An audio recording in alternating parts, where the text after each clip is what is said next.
विशाखापट्टणममध्ये पंतप्रधान मोदींचा तब्बल 5 लाख लोकांसोबत योगाभ्यास। पंतप्रधानांनी योग दिनानिमित्तानं दिल्या देशवासियांना शुभेच्छा।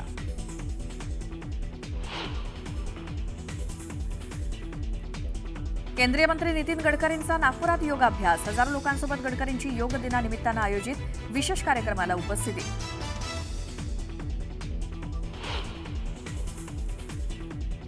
आंतरराष्ट्रीय योग दिनानिमित्तानं मुख्यमंत्री देवेंद्र फडणवीसांचा योगाभ्यास। फडणवीसांचा पुण्यामध्ये वारकऱ्यांसोबत योगा।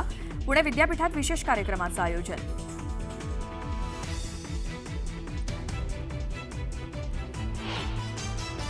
शिवसेना कौन सी असली है इसका परिचय सबको करा दिया है।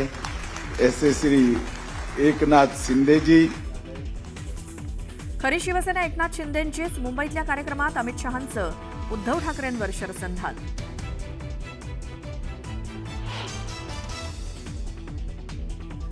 मुख्यमंत्री देवेंद्र फडणवीसांनी पुण्यात ज्ञानेश्वर माऊलींच्या पालखी आणि पादुकांचं घेतलं दर्शन। पालखीच्या दर्शनानं तृप्त झाल्याची फडणवीसांची प्रतिक्रिया।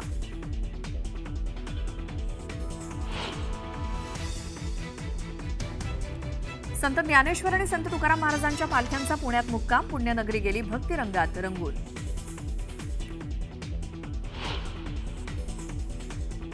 इराणचा इस्रायलवरती पुन्हा एकदा मोठा हल्ला। एकाच वेळी 30 पेक्षा जास्त क्षेपणास्त्रांचा मारा। हैफा शहरासह अनेक ठिकाणांना केलं लक्ष्य। इराणमधनं भारतीय विद्यार्थ्यांच्या सुटकेसाठीचं ऑपरेशन सिंधू सुरूच। 290 भारतीय विद्यार्थ्यांना इराणमधून दिल्लीला पोहोचलं दुसरं विमान। आतापर्यंत 400 विद्यार्थ्यांना भारतात परत आणलं। आणि पहिल्या कसोटी सामन्याच्या पहिल्या दिवशी भारताच्या 3 बाद 359 धावा। गिल आणि जयस्वालची दमदार शतकी खेळी।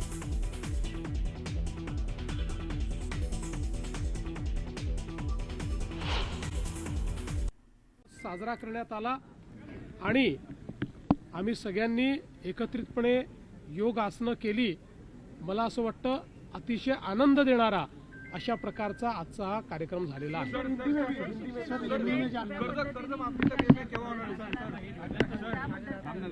रोज थोडी उत्तर द्यायची असतात। सर कर्जमाफीबद्दल अनेकांची मागणी होतीये।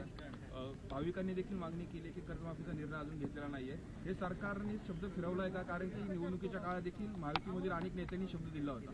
मी या संदर्भात अतिशय सविस्तर सांगितलेलं आहे।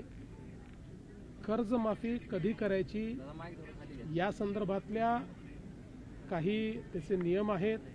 त्या संदर्भात त्याची एक पद्धती आहे। या सरकारने दिलेला एकही शब्द हे सरकार फिरवणार नाही। उचित वेळी योग्य वेळी हा निर्णय देखील राज्य सरकार निश्चितपणे घेईल। तुम्ही रात्री पालखीचं दर्शन घेतलेलं आहे, मात्र तुम्ही येण्यापूर्वी माध्यम प्रतिनिधी तिथं वृत्तांकनासाठी गेले होते। त्यावेळेस आळंदी देवस्थानच्या ट्रस्टींना मुजोरी केल्याचं पाहायला मिळालं। वार्तांकन करण्यासाठी गेलेल्या पत्रकारांना दमदाटी केली आणि पोलीस अधिकाऱ्यांना देखील दमदाटी केल्याचा आता व्हिडिओ समाज माध्यमांवर व्हायरल होते। मला असं वाटतं की खरं म्हणजे आमच्या वारीचा आणि पालखीचा जो काही मूळ तत्व आहे, मूळ अर्थ आहे ते आनंददायी अशा प्रकारचं तत्व आहे। ही आनंदाची पालखी आहे। विठुरायाकडे आनंद साजरा करत आपण जात असतो। त्यामुळे अशा प्रकारची घटना घडली असेल तर ती भविष्यात घडू नये अशा प्रकारचा प्रयत्न केला पाहिजे। त्याकरता संबंधितांशी आम्ही देखील चर्चा करू। अनेक वेळा स्ट्रेसमध्ये, टेन्शनमध्ये अशा प्रकारच्या गोष्टी घडतात, पण त्या घडू नयेत। त्यामुळे आपणही मनावर घेऊ नका, पुढे घडू नयेत अशा प्रकारचा प्रयत्न आम्ही देखील त्या संदर्भात करू। पण अशा संस्थांवर माणसं नेमताना किमान काय गुन्हे काळात काही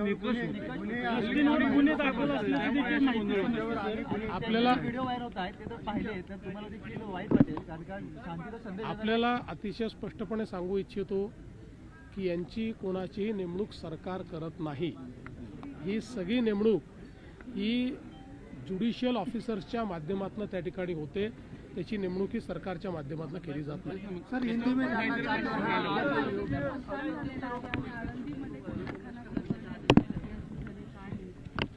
असं आहे की जो काही विकास आराखडा आहे त्या विकास आराखड्यामध्ये आळंदीमध्ये एक आरक्षण कत्तलखान्याकरता दाखवलेलं आहे.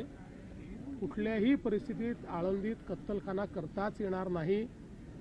त्यामुळे ते आरक्षण वगळण्याचे आदेश हे मी स्वतः दिलेले आहेत आणि मी संपूर्ण आमच्या वारकरी संप्रदायाला आणि सर्व आमच्या वारकरी जे आमचे नेते आहेत त्या सगळ्यांना या ठिकाणी आश्वस्त करू इच्छितो की कोणत्याही परिस्थितीमध्ये आळंदीमध्ये अशा प्रकारचा कत्तलखाना करू दिला जाणार नाही. महाराष्ट्रामध्ये जी धरणं आहेत ती जवळपास लवकर भरतात आणि विशेषतः सांगली कोल्हापूरला जो काही फटका बसतो कशा पद्धतीने राज्य सरकारचं नियोजन आहे याबाबत? आम्ही पूर्ण परिस्थितीकडे लक्ष ठेवून आहोत. कधी विसर्ग सुरू करायचा, कधी तो बंद करायचा, या संदर्भात पूर्ण सगळं नियोजन करण्यात आलेलं आहे. बाजूची जी राज्य आहेत त्या राज्यांशी देखील आपलं कोऑर्डिनेशन आहे. त्या राज्यांमध्ये आपला एक त्या ठिकाणी इंजिनियर हा बसलेला आहे की जो तिथे या पूर्ण पावसाळ्यात तिथेच असतो आणि तिथनं तो कोऑर्डिनेशन करतो. त्यामुळे मला असं वाटतं की योग्य प्रकारचं कोऑर्डिनेशन केलेलं आहे. अर्थात निसर्गाचा अलीकडच्या काळामध्ये काही फार भरोसा देता येत नाही, पण आपल्याकडनं नियोजन पूर्ण केलं. सर, हिंदी में जानना चाहते हैं, अंतर्राष्ट्रीय योग दिन है, आज वारकरियों के साथ आपने बनाया, क्या बताइए?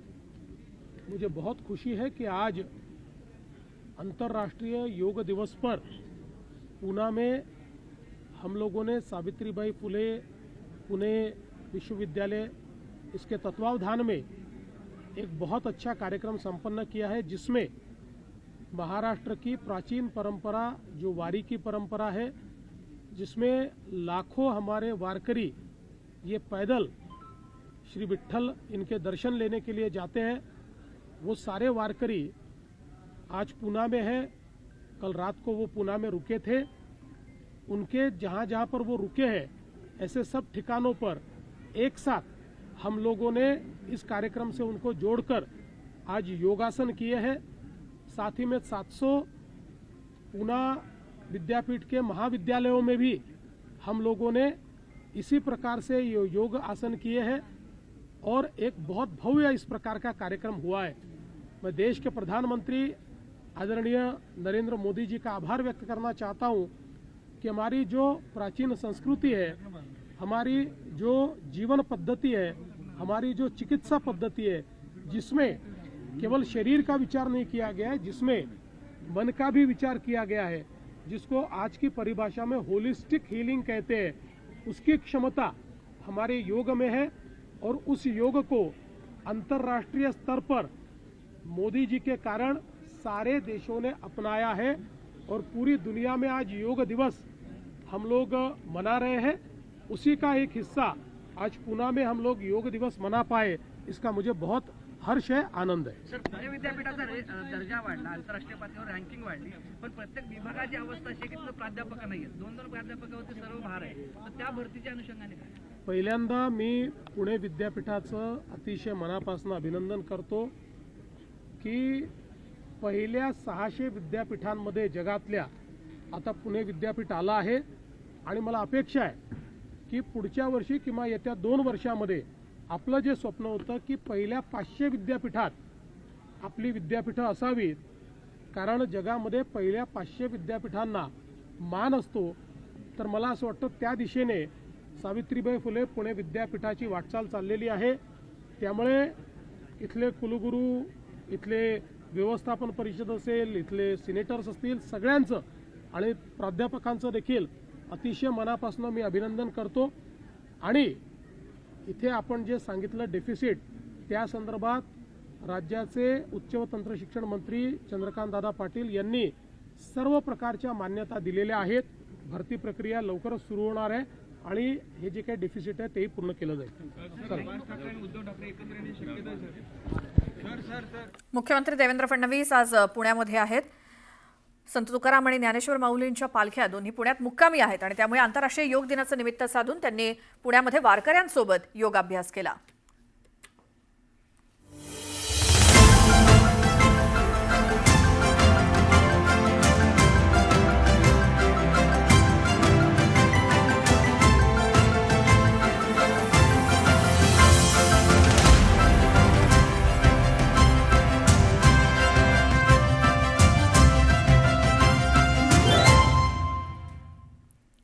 आज 11व्या आंतरराष्ट्रीय योग दिनानिमित्तानं विशाखापट्टणममध्ये विशेष कार्यक्रमाचं आयोजन करण्यात आलंय. यंदाचा योग दिन हा अनोख्या पद्धतीनं साजरा होतोय. पंतप्रधान मोदींनी योग दिनाच्या निमित्तानं आयोजित करण्यात आलेल्या कार्यक्रमात सुरुवातीलाच देशभरातील नागरिकांना योग दिनाच्या शुभेच्छा दिल्या.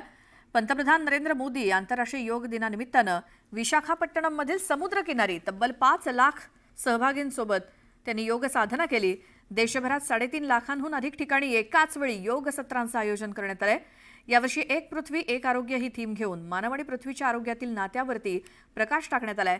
आज 11 वर्षांनंतर आपण बघतोय की योग जगभरातील करोडो लोकांच्या रोजच्या जगण्याचा भाग बनल्याचं मोदींनी कौतुक केलं. इतकंच काय तर आता नेव्हीच्या जहाजावरती सुद्धा योग सुरू झाल्याचं मोदींनी कौतुक केलं. भारताची ही योग संस्कृती अधिकाधिक कशी रुजवता येईल यासाठी भारताकडनंही विशेष प्रयत्न केले जात असल्याचं मोदी म्हणाले. दरम्यान योग करणं ही चांगल्या आरोग्याची जडीबुटी आहे असं पंतप्रधानांनी म्हटलं. तर जागतिक योग दिनानिमित्तानं देशभरात विविध कार्यक्रमांचं आयोजन करण्यात आलंय. केंद्रीय मंत्री सुद्धा या योग दिनाच्या कार्यक्रमात वेगवेगळ्या ठिकाणी सहभागी झाले. नागपूरमध्ये केंद्रीय मंत्री नितीन गडकरी, जम्मूतल्या उधमपूरमध्ये संरक्षण मंत्री राजनाथ सिंह, दिल्लीमध्ये मंत्री शिवराज सिंह चौहान आणि परराष्ट्र मंत्री जयशंकर हे योग दिनाच्या कार्यक्रमात सहभागी झाले. तर आंतरराष्ट्रीय योग दिनानिमित्तानं केंद्रीय मंत्री नितीन गडकरी यांनी नागपुरात योगाभ्यास केला. नागपुरात योग दिनानिमित्तानं जनतेसाठी विशेष कार्यक्रमाचं आयोजन करण्यात आलंय. गडकरींनी यावेळी योग दिनानिमित्तानं देशभरातल्या नागरिकांना योगाचं महत्त्व सांगत योग दिनाच्या शुभेच्छा दिल्या.